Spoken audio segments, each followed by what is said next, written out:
ಬಡವ ಶ್ರೀಮಂತನ ಮಧ್ಯೆ ನಡೀತಾ ಇರ್ತಕ್ಕಂಥ ಚುನಾವಣೆ ಜನರ ಮನಸ್ಥಿತಿ ತುಂಬಾನೇ ಬದಲಾಗಿದೆ. ಎಲ್ಲ ಬೆಲೆಗಳು 2, 3, 4 ಪಟ್ಟು ಹೆಚ್ಚಾಗಿರ್ತಕ್ಕಂಥದ್ದು. ಯಾವುದು ಹಣ, ಹೆಂಡ, ಆಸೆ, ಆಮಿಷ ಯಾವುದು ಕೂಡ ಈ ಬಾರಿ ದಕ್ಷಿಣ ಕ್ಷೇತ್ರದಲ್ಲೇ ನಡೆಯೋದಿಲ್ಲ. ದುಡ್ಡೇ ತಗೊಳ್ಳೋದಿಲ್ಲ. ಅವ್ರ ದುಡ್ಡು ಯಾರಿಗ್ ಬೇಕಾಗಿದೆ? ನಮಗ್ ದೇವ್ರು ರೊಟ್ಟಿ ಶಕ್ತಿ ಕೊಟ್ಟಿದ್ದಾನೆ. ನಮ್ ರಟ್ಟಿನಲ್ಲಿ ನಾವು ದುಡ್ಡು ತಿಂತೀವಿ. ಅವರು ಲೂಟಿ ಹೊಡೆದಿದ್ದ ದುಡ್ಡನ್ನ ನನಗ್ ಕೊಡ್ತಾರೆ. ಈಗ 135 ಸ್ಥಾನಗಳನ್ನ ಇಟ್ಕೊಂಡು ನಾವ್ 2 ಸ್ಥಾನ ಗೆಲ್ಲಿಲ್ಲ ಅಂದ್ರೆ ನಮ್ದು ಇಲ್ಲಿಂದ ಮುಗೀತು. ನಾವೆಲ್ಲ ಒಬ್ಬೊಬ್ರೆ ಖಾಲಿ ಮಾಡ್ಕೊಂಡು ಮನೆಗೆ ಹೋಗ್ಬೇಕು ಅನ್ನೋ ಆಲೋಚನೆ ಹಿಡ್ಕೊಂಡು ನೀವು ಸಣ್ಣ ಆಗ್ಬೇಕಲ್ವಾ? ಅದು ಒಂದು ಉತ್ತಮ ಆಹಾರದಿಂದ ಸಣ್ಣ ಆಗ್ಬೇಕಲ್ವಾ? ಪ್ರತಿದಿನ ನಮ್ಮ ಜೀನಿ ಸ್ಲಿಮ್ ನ ಯೂಸ್ ಮಾಡಿ ಯಾವುದೇ ಸೈಡ್ ಎಫೆಕ್ಟ್ ಇಲ್ದಂಗೆ ನೀವು ಸಣ್ಣ ಆಗ್ತೀರಾ.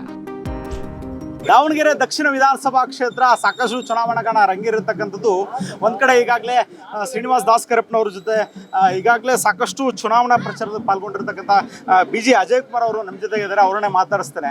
ಸರ್, ಈಗಾಗಲೇ ತಾವು ಕೂಡ ಗ್ರಾಮೀಣ ಭಾಗದಲ್ಲಿ ಸುತ್ತಾಡ್ತಾ ಇದ್ದೀರಿ. ಸಾಕಷ್ಟು ಕಡೆ ಈಗಾಗಲೇ ಶ್ರೀನಿವಾಸ್ ದಾಸ್ಕರಪ್ಪನವ್ರ ಜೊತೆ ತಾವು ಕೂಡ ಪ್ರಚಾರದಲ್ಲಿ ಭಾಗಿಯಾಗಿದ್ದೀರಿ. ಸರ್, ರೆಸ್ಪಾನ್ಸ್ ಹೇಗಿದೆ ಸರ್? ತುಂಬಾ ಅಭೂತಪೂರ್ವವಾಗಿದೆ ಅಂತ ಹೇಳಲಿಕ್ಕೆ ಬಯಸ್ತೀನಿ ನಾನು. ಕಳೆದ ಸಾಕಷ್ಟು ಚುನಾವಣೆಗಳನ್ನ ನಾವು ಇಲ್ಲಿ ಈ ಭಾಗದಲ್ಲಿ ಮಾಡಿದ್ದೀವಿ. ಈ ಬಾರಿ ಜನರ ಮನಸ್ಥಿತಿ ತುಂಬಾನೇ ಬದಲಾಗಿದೆ.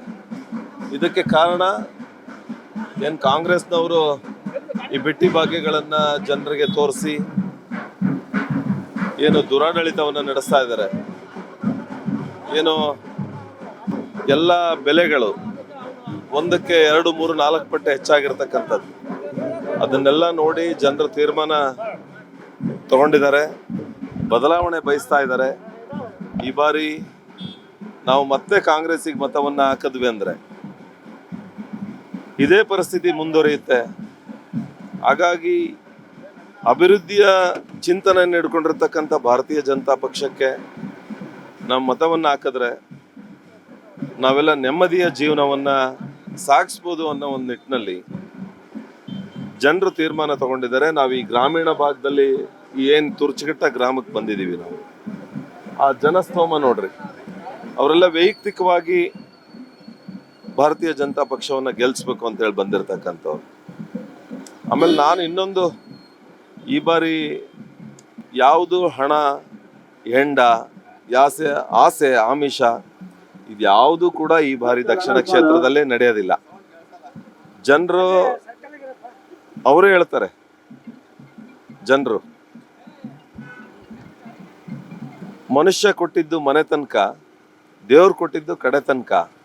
ಅವ್ರೇನು ನಮಗೆ ಒಂದು ಮತಕ್ಕೆ ಇಷ್ಟು ಅಂತ ಕೊಟ್ರು ನಾವು ಅದನ್ನು ತಗೊಳ್ಳೋದು ಇಲ್ಲ, ನಾವು ಅವ್ರಿಗೆ ಮತನೂ ಹಾಕೋದಿಲ್ಲ ಅಂತೇಳಿ ಗ್ರಾಮೀಣ ಭಾಗದ ರೈತಾಪಿ ಜನರು ಹೇಳ್ತಾ ಇರ್ತಕ್ಕಂಥ ಮಾತು ಹೇಳ್ತಾ ಇದ್ರು ಸರ್. ತಾವು ಕೂಡ ಈ ವಿಚಾರಕ್ಕೆ ಬಂದಾಗ ಹೇಳ್ತಾ ಇದ್ರು, ದುಡ್ಡು ಕೊಟ್ಟರು ತಗೊಂತೇವೆ ಸರ್, ದುಡ್ಡು ಕೊಟ್ಟರೆ ತಗೊಂಡು ಬೇರೆ ಪಕ್ಷಕ್ಕೆ, ನಮ್ಗೆ ಏನ್ ಪಕ್ಷ ಇದೆಯಲ್ಲ ಆ ಪಕ್ಷಕ್ಕೆ ಹಾಕ್ತೇವೆ ಅಂತ ಹೇಳ್ತಾ ಇದ್ರು. ಇಲ್ಲ, ಈಗ ಲೋಕೋ ಭಿನ್ನ ರುಚಿ.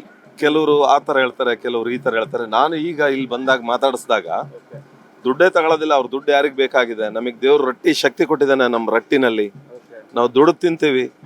ಅವರು ಲೂಟಿ ಹೊಡೆದಿದ್ದ ದುಡ್ಡನ್ನ ನನಗ್ ಕೊಡ್ತಾರೆ.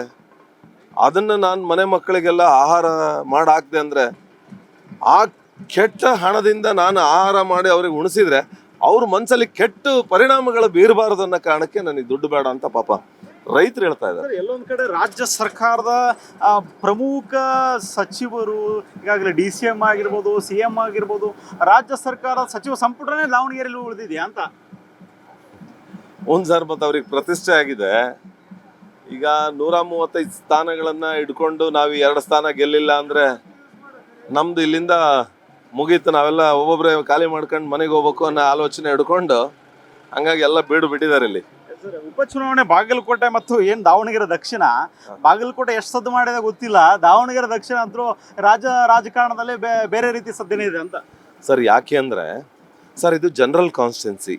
ಇಲ್ಲೊಬ್ಬ ಪರಿಶಿಷ್ಟ ಪಂಗಡದ ನಾಯಕ ಸಮಾಜದ ಒಬ್ಬ ಕೂಲಿ ಕಾರ್ಮಿಕನ ಮಗನಿಗೆ ಟಿಕೆಟ್ ಅನ್ನು ಕೊಟ್ಟಿರ್ತಕ್ಕಂಥದ್ದು ಇಡೀ ರಾಜ್ಯನೇ ಗಮನಿಸ್ತಾ ಇದೆ.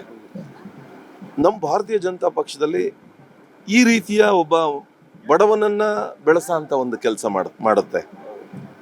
ಯಾರು ಕಟ್ಟ ಕಡೆಯ ವ್ಯಕ್ತಿನ ಗುರುತಿಸಿ ಮುಂಚೂಣಿಯಲ್ಲಿ ಕೂರಿಸ ಅಂತ ಕೆಲಸ ಭಾರತೀಯ ಜನತಾ ಪಕ್ಷ ಮಾಡುತ್ತೆ.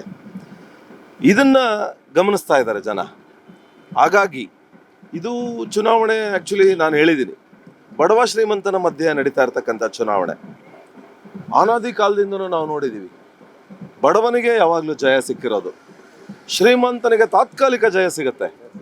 ಹಾಗಾಗಿ ನಮ್ಮ ಬಡವ ಶ್ರೀನಿವಾಸ್ ದಾಸ್ ಕರಿಯಪ್ಪ 100ಕ್ಕೆ 100 ಈ ಬಾರಿ ಗೆದ್ದು ವಿಧಾನಸೌಧದ 3ನೇ ಮಹಡಿಗೆ ಹೋಗ್ತಾರೆ ಅನ್ನೋ ಒಂದು ಕಾನ್ಫಿಡೆನ್ಸ್ ನಮ್ಮೆಲ್ಲರಿಗಿದೆ. Sir, thank you sir, thank you. Karnataka TV ಜೊತೆ ಮಾತಾಡ್ತೀನಿ. ಧನ್ಯವಾದಗಳು. Thank you. ಇದಿಷ್ಟು ವಿಜಯ್ ಅಜಯ್ ಕುಮಾರ್ ಅವರ ಮಾತಾಗಿರ್ತಕ್ಕಂಥದ್ದು. ಕ್ಯಾಮರಾ ಪರ್ಸನ್ ಹೇಮಂತ್ ಜೊತೆ ಸಂಗಮೇಶ್ ಸತ್ತಿಗೆರೆ, ಕರ್ನಾಟಕ ಟಿವಿ, ದಾವಣಗೆರೆ. ನೀವು ಸಣ್ಣ ಆಗ್ಬೇಕಲ್ವಾ? ಅದು ಒಂದು ಉತ್ತಮ ಆಹಾರದಿಂದ ಸಣ್ಣ ಆಗ್ಬೇಕಲ್ವಾ? ಪ್ರತಿದಿನ ನಮ್ಮ ಜೀನಿ ಸ್ಲಿಮ್ ನ ಯೂಸ್ ಮಾಡಿ ಯಾವುದೇ ಸೈಡ್ ಎಫೆಕ್ಟ್ ಇಲ್ದಂಗೆ ನೀವು ಸಣ್ಣ ಆಗ್ತೀರಾ.